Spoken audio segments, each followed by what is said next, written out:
In this video, I'm going to teach you 6 tricks that will help you to turn your boring shakers from these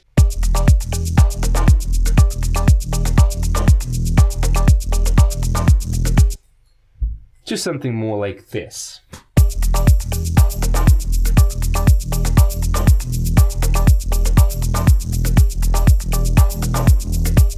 For those of you who are new to the channel, my name is Vlad and I create superstar music producers. If you're interested in coaching and music production, mixing, sound design and music business, all the links are going to be down below, and let's get started with the video. So the first thing that you want to focus on is going to be the sample selection, because so many times I had tracks in the past where I just picked the wrong samples and it just didn't sound good. So let me break down the shaker loop that I prepared for the track. And we're going to start with the first sample. So we're going to solo and we're going to listen.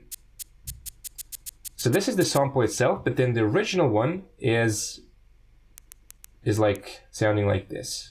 Wait, we need to bypass the LFO here, but we're going to go back in a bit just so I could show you the sample.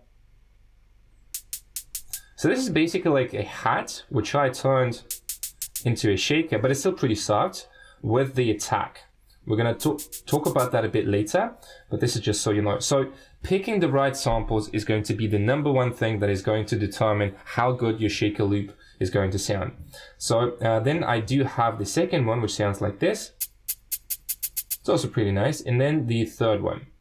The third one is it's a tambourine, so it's a bit different. So #1, picking the right samples, because if you pick the wrong samples, it's just going to sound like crap. So that's one of the things that I learned over time. So now let's talk a little bit about the envelope, so the volume envelope. So the ADSR, the attack, decay, sustain, and release, is going to be really, really important when you're making your shakers. So if we take a look at the ADSR for the shaker, it looks something like, we can solo and play. Let's bypass the, mute this one. And let's remove the processing. Right, so depending on the envelope,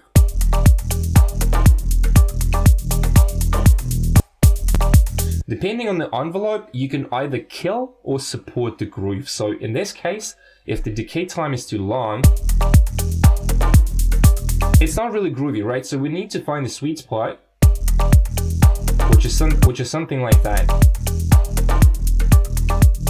And same goes with the attack, because I'm a huge fan of really soft shakers. So in this case, if we do like,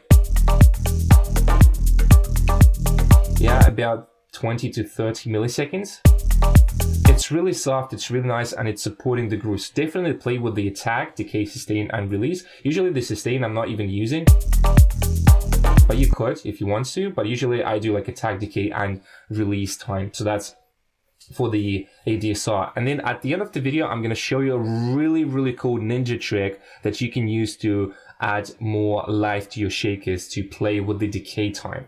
So yeah, second thing, ADSR, make sure you play with the envelope. Same goes for the second shaker and the third one.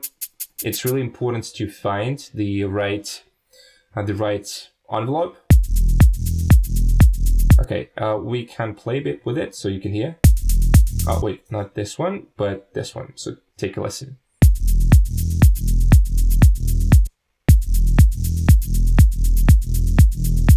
So it's really, really subtle. It's this one. But it's adding that extra groove. Same concept goes to every single layer of the shakers that you have. We're going to talk about that a little bit later. So I just want to focus on the envelope. So point #3. So point #2, envelope, super important. Okay. The third point is going to be the velocity. So what I'm going to do right now, I'm going to delete those and take a listen to how the shaker sounds now.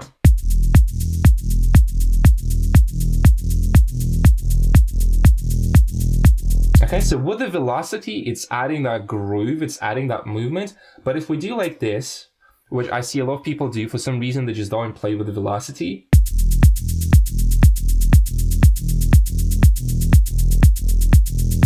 It's like super, super boring. So we can go back. And now we have that like pumping, groovy sort of sound. So that's super, super important. And that goes to every single, we could delete this one, for example. That goes to every single layer that you have, right? So you can play with that, for example, like this. And it's such a subtle thing, but in the mix, it makes a lot of sense. So make sure that you utilize velocity because it's really, really important. Okay, now, point number 4, rhythm and layering. So I've been looking, before making this video, to some YouTube tutorials, and I see a lot of people, they just stack a lot of shakers on top of each other. So it's like 4 layers of shakers. And what's going to happen in the club is just going to sound like crap, because if you have too much of high like information, the instruments that are playing in the higher register, it's going to be too messy in the club. I tested that personally. So when I'm layering my shakers, I try to achieve the main groove with the, let's say, with the main shaker, like this. And then I'm adding some extra layers, some extra rhythm to make it more interesting. So let's delete this one and let's take a listen. I'm going to make this one a bit louder so you can understand. Something like this. So it's like, it's really, really subtle, right? You don't even hear it that much in the mix. For example, with the drums. Yeah, well, this one you can, but again, the point of this is to add a little more groove to the main shaker loop and add a little more variation as well. So when it comes to layering, I'm not a fan of doing something like this. Let's say we do something like this and then we just copy it. Right now, it's way too hard for my ears, to be honest. Like, I'm very sensitive. Like, I'm really picky when it comes to the sounds. So I would rather do something more like this. Super subtle with really like a low velocity, but it's really good. Like, nuances, details, they make so much sense. But we can do like this, right? And then we can, for example, duplicate this pattern. And then we can take a look at the third layer. So if you listen to the third layer, it sounds like this. Let's listen. And it's the tambourine. Pretty simple, right? And then we can go back. And then let's listen to the whole loop all together. It's so good. I just love how nice I made the shaker for this track. So this sort of like syncopated rhythm, because we have like this layer, right? We have the tambourine and we have the main shaker. And because they don't hit like all together, I mean, well, those they do, but because the sounds are different, the transients of the sounds, they don't fight for the space with each other. So for example, that's the reason why I like using a long attack, right? Because it's really soft. So you can see all of the sounds, they don't have that much attack. And when we make the attack longer, again, the shaker is sounding more soft. I would say even like more accurate, more delicate, right? Love this word. You know, it's good to describe. So altogether, it's like really nice. And now compare this one to super boring, like super generic, just one layer, like no velocity, same notes, no variation. Really boring. When it comes to layering your shakers and adding rhythmic variation, just try playing around. I mean, really, it doesn't have to be that complicated. As you can see, it's just all about finding little variations in the rhythm and putting the accents where you want it. That's it. And then just seeing how it's working with the other elements. So you can hear that the tambourine and the second shaker, they emphasize the groove of the drums here. for example, without this one. And then you can do literally the same thing with the velocity. So let's say that we want to emphasize like this specific part in the drums. Then you could do something like, let's say something like this. And then maybe here, again, add some variation with velocity.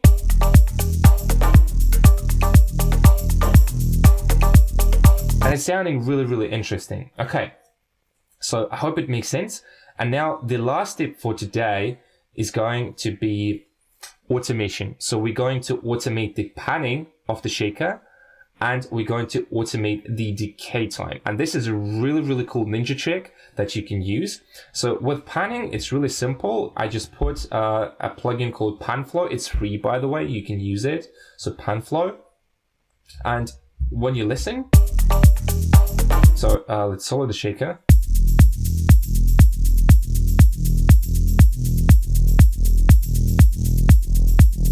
It's creating that subtle but really, really nice movement, and in the mix, those subtle changes, they always make a lot of sense, right? So with the panning, it's really simple. I mean, you can even use an auto pan here, doesn't really matter. And then one more thing is going to be Max for Live, and we would need LFO. So for LFO, let's put it here. And what we're going to do right now is we are going to use sync, and we are going to put the LFO, we're going to map it to the main shaker to the decay time, right? Just like this. So for some reason it doesn't work. Oh yeah, okay, now it's working. Okay, so now what we need to do, we need to find the right rhythm. And then the depth, we're going to set something like this. Okay, and then we just need to find the right rhythm. Okay, maybe 1/3.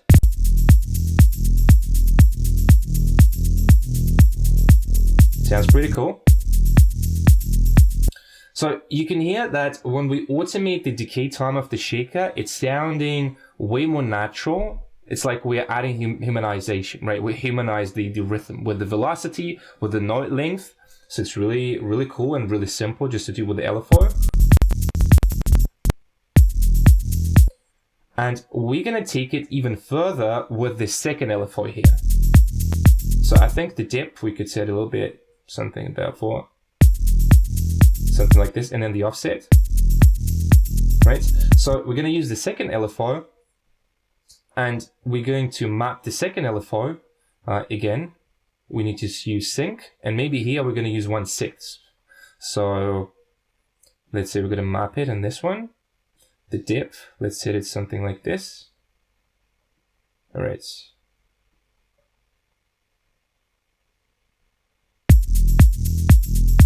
Maybe we're going to set it to, let's say 1. Okay, pretty nice. We can add some jitter. We can add some smooth here, just again to add a little more variation. Let's smooth it out. Okay, and now let's bypass. That's before.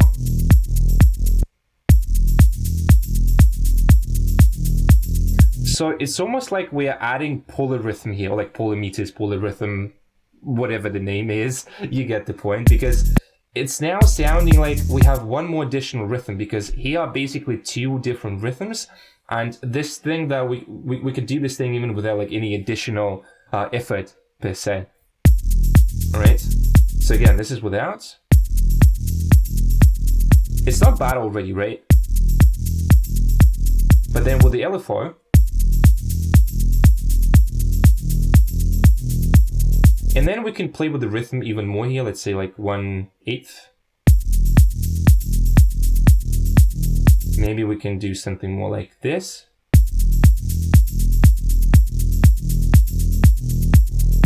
And you can be really creative here. So say maybe pretty nice, right? So yeah. And then the last thing that I want to say, as you've seen, The shaker loop is not really that complicated. I don't have a lot of layers, and it's really, really simple. So the last thing is going to be just keep it simple. Keep it simple, have like one main shaker, and then maybe like 2, maximum 3 additional layers, because you don't need more. It's better to have less, but really work well with those elements and keep it simple.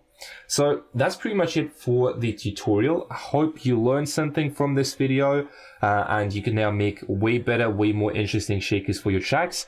And if you're interested in coaching, all the links are going to be down below, and I see you in the next video.